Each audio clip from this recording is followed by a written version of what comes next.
Okay, do you guys want to see boots? Should we do the wrap up like this? Okay, I'm looking at this to look at myself, by the way. Because it helps, because I have an iPhone. I don't have a viewfinder or camera or anything. Help me. Someone buy me a camera. Hi everybody, welcome back to another video, and today I'm going to be doing my February wrap up. And in advance, sorry if I sound a little funky, I'm still getting over being congested, which is so annoying because I need to record for audiobooks so bad. Like, the due dates are slowly approaching, and I still sound congested, and it's really stressing me out. Like, it just stressed me out like a little bit, but it's fine. We're gonna talk about the books I read in February. Guys, I did a really good job. Like, I only missed one book. The only book that I missed was Arcana Academy by Elise Kova, which I was really kind of bummed about because I was really excited to read this one. It sounded so good, and I love magical academy settings. But I have a really good reason for this. Pretty much, I was in between wanting to continue the Shatter Me series or start Arcana Academy, and I decided to continue the Shatter Me series. So not only did I read the book I was supposed to, which was Unravel Me, I also read Fracture Me and Ignite Me. Really good time with those. Sorry, I moved the camera a little bit. But we're gonna go ahead and get into this wrap up, okay? So I read 1, 2, 3, 4, 5, 6, 7, 8? I'm gonna say 8 books in February. The first ones are like a collection of novellas that I'm counting as one giant book. Otherwise, it would be like 12, 13. Otherwise, it'd be 13. Marshall, don't start! Don't stop. Marshall! Hold on. Okay, I put him in the bedroom, so hopefully he doesn't start whining. Okay, so anyways, we're gonna get into this wrap up, and I first want to start out with the Improbable Meet Cute series. Last year, or was it a couple years ago, they came out with these little collection of like cute little Valentine's Day novellas, and they were called the Improbable Meet Cute series, and I read those. So something I really love about the little collection of novellas that they do them for Valentine's Day and Christmas. I'm not sure if they've done them for anything else, but I really love them because you get to read little just short novellas of potential new authors that you've never read. That's how you can find some of your favorite authors and see if their writing is like for you and if you like their writing and stuff like that. So that's why I like them. Not gonna lie, I don't really fully remember these novellas, so I'm not gonna get like super into them. I did talk about them a little bit in my Valentine's Day reading vlog if you guys want to check that out. But the two that I didn't talk about was Death to Valentine's Day and Valentine's Slay. So Death to Valentine's Day was by Catherine Cowles, and I've heard of her books. She writes these like small town like mystery romance series or something like that. It's like a small town thing. It was okay. It was all right. It was just a lot to put in a small novella, and I feel like there could have been some stuff that was cut out. So basically they're going to this like they're going to this party, and she sees her ex-boyfriend's brother, and the brother has always had like this thing for the main girl, but then also you get like this side plot of someone getting literally murdered. So it was kind of a lot, but you know what though, the plot twist did get me. I was very surprised on the culprit, not gonna lie. Like, I didn't even guess it. And Valentine's Slay, this was by Nevessa Allen. I think it was really fun. It was really funny to listen to as well. I do think that it's just, for me, in a small novella like that, I will read spice, but I don't like reading spice when I barely know the characters. So I just felt like it took away from what more character development could have been. They were just doing it a lot, and I was like, okay. But it was really funny. Like, I found myself laughing. Like, I think Nevessa Allen's writing is funny. I can see why Lights Out is a lot of people's favorite book, because her writing does seem very like comedic and silly. Again, just spicy. And it's the same to Death to Valentine's Day. It was also very kind of spicy.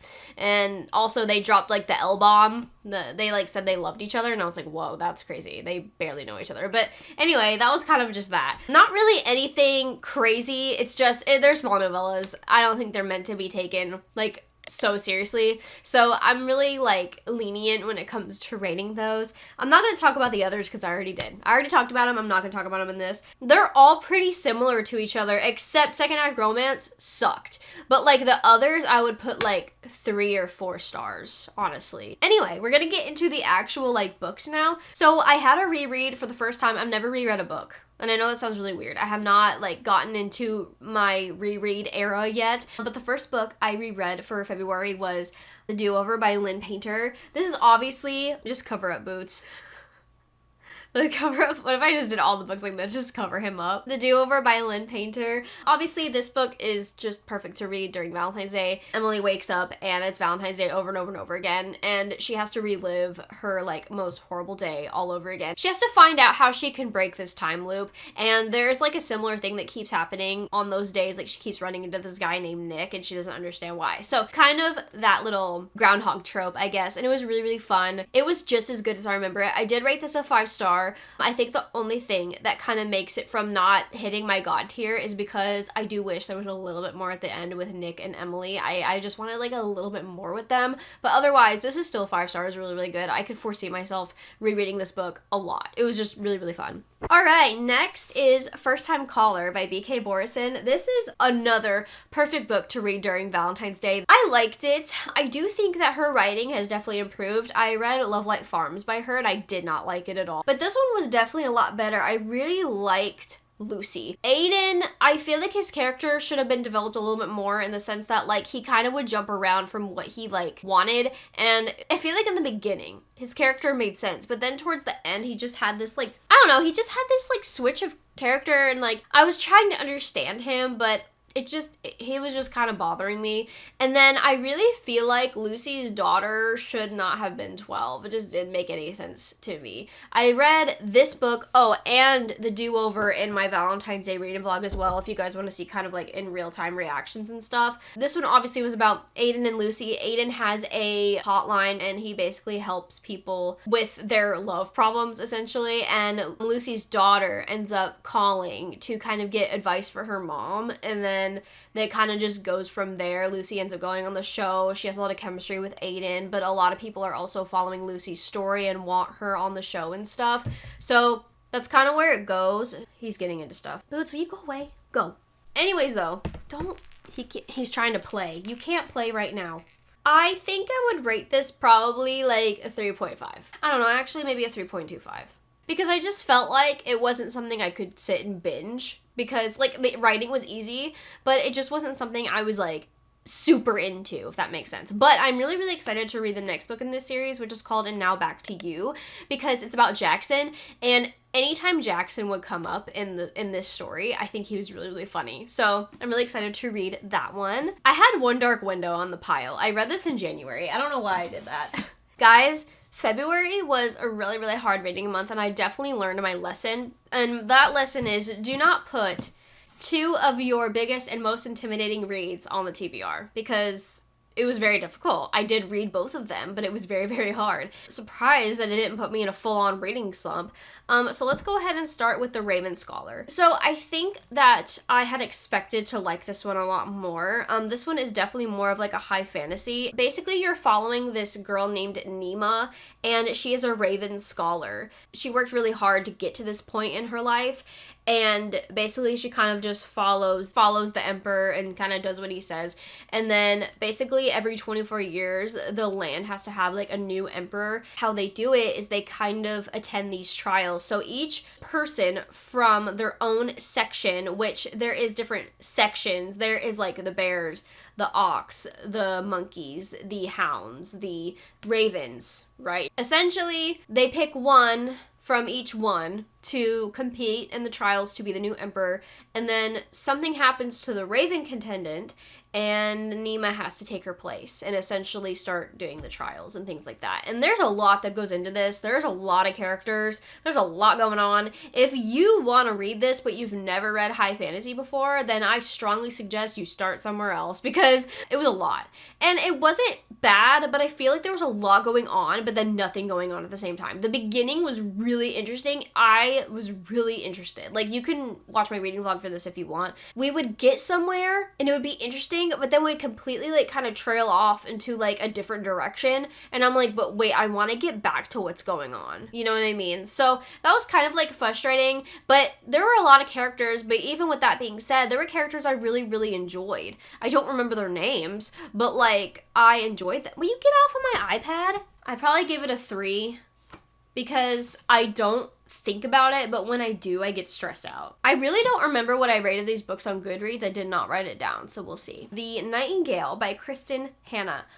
I think I also expected to like this book a lot more. I just don't think that historical fiction is for me. Maybe I started on the wrong book, because I know Kristen Hanna has a lot of other books, and there have already been some people that have suggested different Kristen Hanna works to me. So I'll probably check those out at some point, but I'm not in like a rush to, because this one was also kind of hard for me to get into. I feel like no one really talks about what this book is about exactly, so I'm not gonna like get super into it because I feel like it would be kind of a spoiler, but you're basically just following these two sisters during a time where France and Germany are at war, okay? And I'm not gonna get into the rest of it. It was very hard to read though. There were a lot of things that were going on with our characters that was hard to read, very like emotional. I did cry a little bit at the end. Like, not even cry, just teared up. It was definitely, like, interesting and sad, and I feel like it is very important to kind of remember the events that happen in these books, like, 'cause even though these people weren't real, but this, like, easily could have happened to people back in this time, I do think that is very important to, like, recognize and remember. But I don't know if I would read a book like this again, because, again, it's just something that wasn't really for me, but I don't regret reading it at all. Alright, guys, and we're getting into my Shatter Me journey. Unravel Me was so good. 5 stars. 5 stars. I don't know what it was about this one. I think it's just because we got our first taste of like Warner and Juliet kind of together. That book kind of got me hooked, right? And then I immediately started Ignite Me. Ignite Me, I rated a 4.5. It was good, but I just feel like there was something that happened that I feel like happened too quickly. And that kind of caught me off guard, right? And I feel like there were other things in the book. And see, I can't really get into it because I don't want to spoil anything for you. But Shatter Me takes place in this like dystopian world. You open up to Juliet being trapped, and she's been trapped for like 200 and something days. She's been in this prison. She was sent to this like insane asylum prison area because her touch is like deadly and she thinks something's wrong with her. She thinks she's a freak. And what we find out throughout the book of Shatter Me is that there's other people that do have these powers, and then she eventually kind of finds her way, and it was really, really good. I really like the series so far. I'm having a really good time with it,